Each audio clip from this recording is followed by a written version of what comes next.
નમસ્તે વિદ્યાર્થી મિત્રો, હવે આપણે ચેપ્ટર 6 માં ગઈ વખતે જોયું હતું કે v1 ડેશ અને v2 ડેશ સ્થિતિસ્થાપક અથડામણ માટે આપણે વેગના અંતિમ વેગના સૂત્રો મેળવેલા હતા, v1 ડેશ અને v2 ડેશ. હવે આના અમુક બે કિસ્સા છે, એ બે કિસ્સામાં જોઈ લઈએ.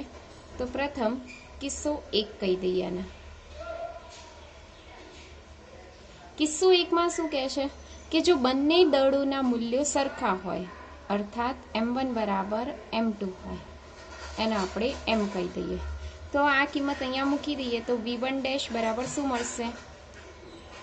m માઇનસ m થઈ જશે અને નીચે m વત્તા m થઈ જશે into v1. m minus m એટલે 0, માટે v1 ડેશ બરાબર શું મળશે? 0. ખ્યાલ આવે? હવે v2 ડેશની વાત કરીએ તો m1 અને m2 ની કિંમત સરખી મૂકી દઈએ. તો જુઓ v2 ડેશ બરાબર 2, m1 ની જગ્યાએ શું લખીએ? m, v1 m ના m, m1 ની જગ્યાએ m વત્તા m, એટલે m વત્તા m એટલે 2m, 2m અને 2m કેન્સલ, એટલે v2 ડેશ બરાબર શું મળશે? v1. તો આ થયો તમારો કિસ્સો નંબર 1. હવે જોઈશું કિસ્સો નંબર 2. જો કિસ્સો 2 માં શું કહે છે કે જો કોઈ એક દળનું મૂલ્ય ખૂબ જ વધારે હોય, અર્થાત આપણે m2 is greater than m1 લઈ લઈએ.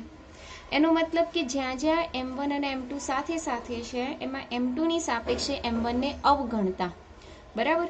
એટલે અહીંયા જોઈ લઈએ v1 ડેશ બરાબર m1 ની સાપેક્ષે m2 ને અવગણી દો, સોરી m2 ની સાપેક્ષે m1 ને અવગણી દો, એટલે અહીં m1 કાઢી નાખવાના, અહીં m1 કાઢી નાખવાના, એટલે ઉપર શું રહ્યું? માઇનસ m2 અને નીચે શું રહ્યું? પ્લસ m2, અને આ v1 તો m ના m જ, m2 કેન્સલ, એટલે v1 ડેશ બરાબર શું મળશે? Minus v1. બરાબર? અને એવી જ રીતના v2 ડેશ શોધી નાખીએ. તો v2 ડેશમાં ઉપર તો આપણે અવગણવાનું નહીં, નીચે જ અવગણવાનું. m2 ની સાપેક્ષે m1 ને આપણે અવગણી દઈએ, એટલે શું થશે? ઉપર શું રહેશે? 2m1 ભાગ્યા નીચે m1 ની સાપેક્ષે m2 ને આપણે એટલે કે અવગણી દઈએ છીએ, એટલે m1 ને અવગણી દઈએ. તો અહીંયા ઉપર બી નીચે આવી જશે m2 ઇન્ટુ v1. હવે m1 નું મૂલ્ય ખૂબ જ ઓછું છે, એટલે અંશ છે એ ખૂબ જ ઓછો મળ્યો, એટલે v2 ડેશ બી લગભગ કેવો મળે? ઓછો. એટલે આપણે એપ્રોક્સિમેટેડ કેટલો લઈ લઈએ? 0 લઈ લઈએ. બરાબર? એટલે આ વાત થઈ આપણે v1 ડેશ અને v2 ડેશની. તો આ રીતના આપણે કિસ્સો 1 અને કિસ્સો 2 ની ચર્ચા કરી શકીએ છીએ. ત્યારબાદ જોઈએ આપણે દ્વિપરિમાણમાં સ્થિતિસ્થાપક અથડામણ. દ્વિપરિમાણ એટલે અહીંયા આપણે ચર્ચા કરીશું x અને y સમતલ. તો જો ધારો કે શરૂઆતમાં આ m1 પદાર્થ, જેનો વેગ આપણે કેટલો લઈ લઈએ? v1. અહીંયા એક બીજો પદાર્થ પડેલો છે જેને આપણે કહીશું vm2, એનો વેગ v2 બરાબર શું લઈ લઈએ? 0. આ કઈ સ્થિતિ છે? તો અથડામણ પહેલાની સ્થિતિ. ત્યારબાદ શું થાય છે? જેવો આની સાથે અથડાય એટલે એક આ જગ્યાએ જશે અને એક આ જગ્યાએ જશે, એટલે આપણી જે સ્થિતિ છે એ આવી રીતના થઈ જશે કે એક બોલ આ બાજુમાં જશે, જેને આપણે કહી દઈએ m1, જેનો વેગ લઈ લઈએ આપણે v1 ડેશ. બીજો બોલ જશે આ દિશામાં, જેનું દળ છે m2 અને એનો વેગ છે v2 ડેશ. બરાબર? હવે m1 ના આ જે v1 ડેશ છે એને આપણે બે ઘટકો પાડી દઈએ, આ x સમતલ અને y, આ xy સમતલ આપણે બતાવી દીધું આ રીતના. બરાબર? હવે v1 ડેશના બે ઘટકો પડી જાય. આ ધારો કે ખૂણો θ1 અને આ ખૂણો θ2. બરાબર? તો v1 ડેશ જેની સાથે ખૂણો બનાવે એ એનો કયો ઘટક થઈ જાય? cos. એટલે આને આપણે કહીશું, અલગ પેનથી દર્શાવી દઈએ એટલે ખ્યાલ આવશે, v1 ડેશ cos θ1. અને જેની સાથે ખૂણો ના બનાવે એ કયો થઈ જશે? v1 dash sin θ1. એવી જ રીતના v2 ડેશના બી બે ભાગ પડશે. જેની સાથે ખૂણો બનાવે એ કયો ઘટક થઈ જશે? કોસ, એટલે v2 ડેશ કોસ થીટા 2 અને અહીંયા થઈ જશે v2 ડેશ સાઇન થીટા 2. આમ v1 ડેશના 2 ભાગ પડ્યા અને v2 ડેશના 2 ભાગ પડ્યા.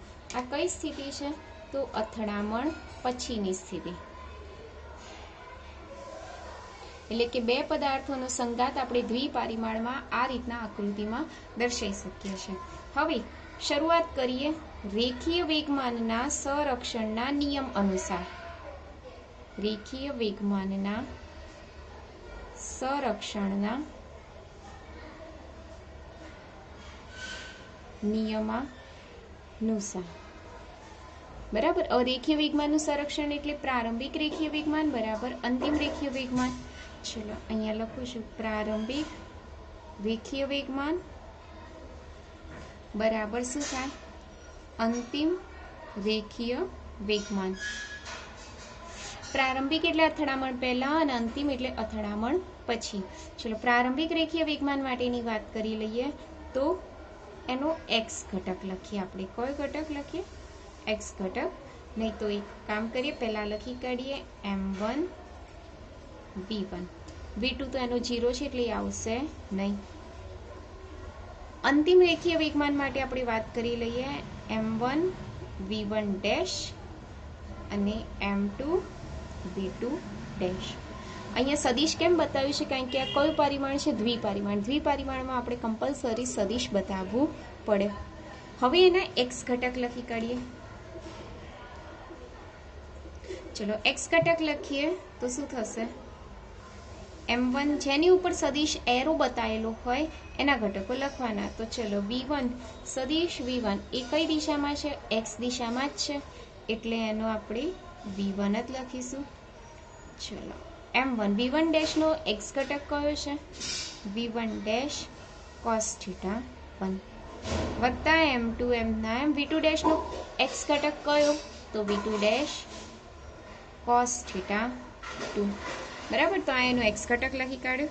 ચલો એનો y ઘટક લખીએ તો m1 એમના એમ v1 નો y ઘટક. તો જો v1 તો પોતે x દિશામાં જ છે, એનો y ઘટક છે નહીં એટલે એનો y ઘટક કેવો થશે? 0.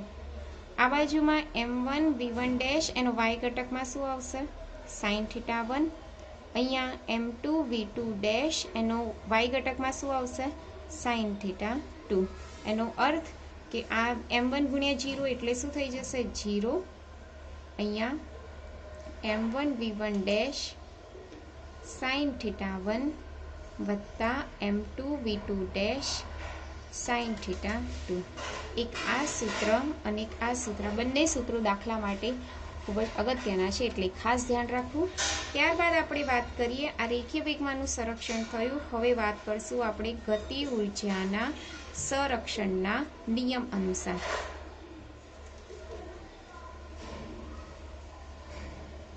નિયમ અનુસાર તો ગતિ ઉર્જાના સંરક્ષણના નિયમ અનુસાર બી શું લખી શકાય? પ્રારંભિક ગતિ ઉર્જા બરાબર અંતિમ ગતિ ઉર્જા. વિદ્યાર્થીઓ, ગતિ ઉર્જા એ પોતે કેવી રાશિ છે? અદિશ. અદિશ રાશિ હોય તો એના ઉપર કોઈ એરો આવશે નહીં એટલે આપણે ડાયરેક્ટ લખી શકીએ 1/2 m1 v1 સ્ક્વેર બરાબર 1/2 m2 v1 ડેશનો સ્ક્વેર વત્તા 1/2 m2 v2 ડેશનો સ્ક્વેર. અહીં m1 આવશે. બરાબર. તો આ રીતના આપણે દ્વિપરિમાણમાં સ્થિતિસ્થાપક અથડામણની ચર્ચા કરી શકીએ છીએ. તો આ સાથે આપણે ચેપ્ટર 6ની થિયરી બધી કમ્પ્લીટ થાય છે. 1 થી 6 ઉદાહરણ પૂરો અને ત્યારબાદ હવે આપણે જોઈએ ઉદાહરણ નંબર 7. જો ઉદાહરણ નંબર 7માં શું કીધું છે કે L લંબાઈની દોરી છે. આ જે લંબાઈ છે એની લંબાઈ કેટલી છે? L લંબાઈના દોરીના છેડે એક m દળનો પદાર્થ લટકાયેલો છે અને એને નિયમિત વર્તુળાકાર માર્ગે એને શું કરવામાં આવે છે? ગતિ કરાવવામાં આવે છે. તો પ્રશ્ન શું પૂછ્યો છે કે A બિંદુએ, B બિંદુએ અને C બિંદુએ તેના વેગ શોધવાના છે. એટલે VA શોધવાનું છે, VB શોધવાનું છે અને VC શોધવાનું છે. બરાબર. તો સૌ પ્રથમ આપણે સ્ટાર્ટ કરીએ A બિંદુ માટે. તો જુઓ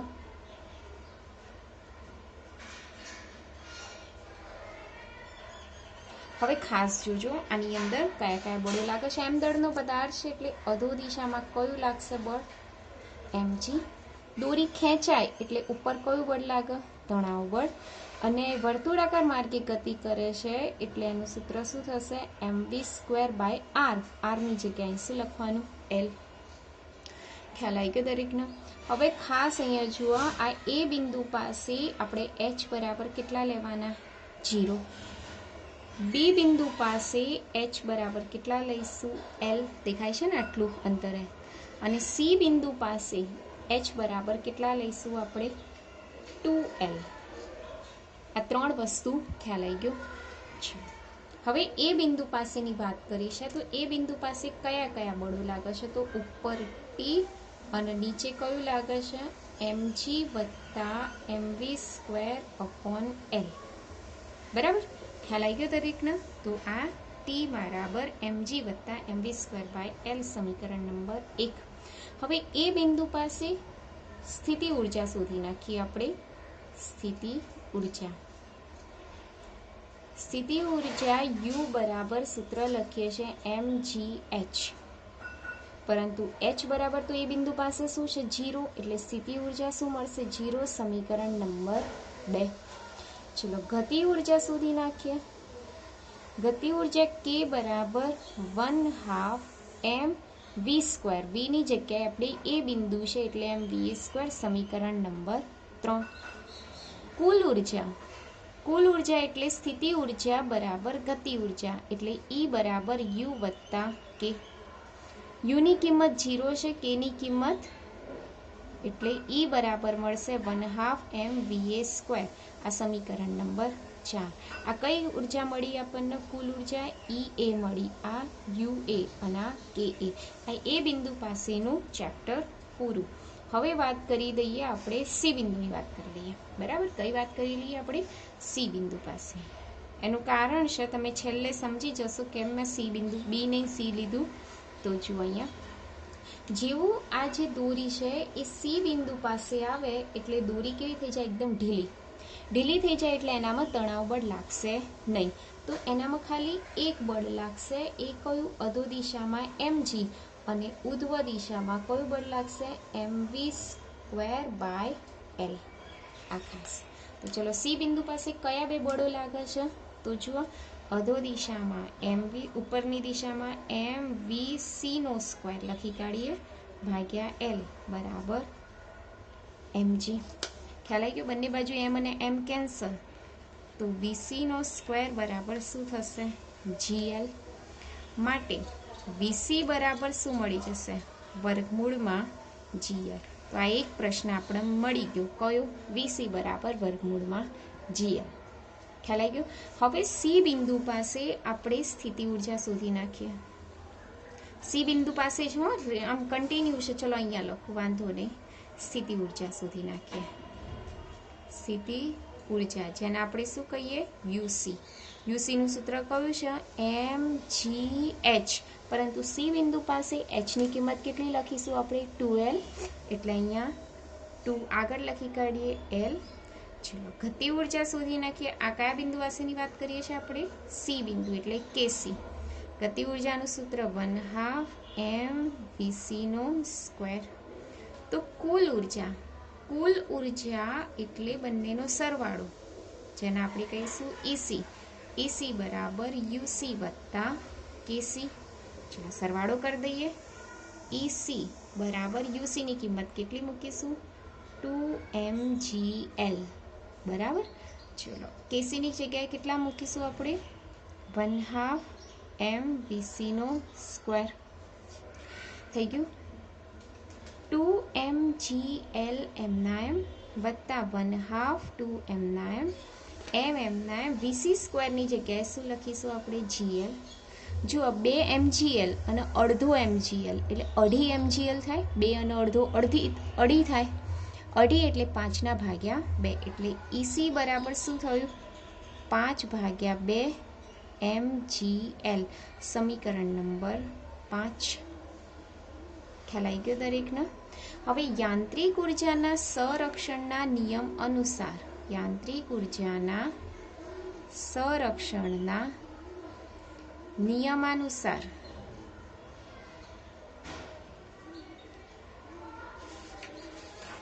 એક મિનિટ શું લખાશે યાંત્રિક ઉર્જાના સંરક્ષણના નિયમ અનુસાર? તો જો પ્રારંભિક કુલ ઉર્જા એટલે ઈ એ બરાબર શું થાય? અંતિમ કુલ ઉર્જા એટલે ઈસી. બરાબર. ચલો હવે ઈ ની કિંમત ક્યાં ગઈ આપણી પાસે? આ રહી, દેખાઈ. શું લખીશું આપણે? 1/2 MVA નો સ્ક્વેર. ઈસી ની જગ્યાએ આપણે શું લખીશું? તો અહીંયા સુધી કાઢીશું છે 5/2 MGL. બરાબર. તો જુઓ હવે બંને બાજુ m કેન્સલ, બંને બાજુ 2 કેન્સલ એટલે VA નો સ્ક્વેર બરાબર શું થશે? 5GL. તો VA બરાબર શું થશે? વર્ગમૂળમાં 5GL થશે. આ તમને VA મળ્યો. દાખલો એકદમ વ્યવસ્થિત જોજો. હવે VA મળી ગયું, આની અંદર તમને VC મળી ગયું. હવે વાત કરીશું આપણે VB ની. જો આકૃતિ દેખાય દરેકને, VB ની વાત કરીશું. તો ચલો હવે વાત કરીએ આપણે બી બિંદુ પાસે. બી બિંદુ પાસે સૌ પ્રથમ સ્થિતિ ઉર્જા શોધી નાખીએ, જેને આપણે શું કહીશું? યુબી. યુબી બરાબર MGH. H ની જગ્યાએ કેટલા લખીશું? બી બિંદુ પાસે H બરાબર L, એટલે મેં L લખી કાઢ્યા. ચલો ત્યારબાદ જોઈએ આપણે ગતિ ઉર્જા. ગતિ ઉર્જા એટલે કેબી. કેબી એટલે 1/2 MVB નો સ્ક્વેર. બરાબર. બંનેનો સરવાળો કરી દઈએ. ચલો તો કુલ ઉર્જા પ્રાપ્ત થશે. કુલ ઉર્જા એને આપણે શું કહીશું? ઈબી. ઈબી એટલે યુબી વત્તા કેબી થશે.